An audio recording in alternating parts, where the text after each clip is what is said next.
ఓడిపోనీయకు నీ ఓటును, గెలిపించే ప్రజాస్వామ్య బాటను. బట్టిగా పోనీయకు నీ ఓటును, పోదాం పద పోలింగు బూతుకు.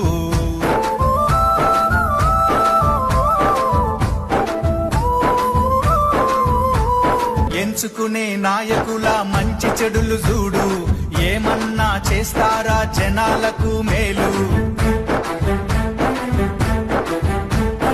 5 ఏళ్ల కాలానికి అగ్రిమెంటు నేడు, ఆగమాగమయ్యి నీ ఓటు నమ్ముకోకు. వచ్చింది టైము నీకు ఓటు వెయ్యడానికి, వచ్చింది టైము నీకు ఓటు వెయ్యడానికి, నిజమైన నాయకుల్ని నిర్ణయించడానికి.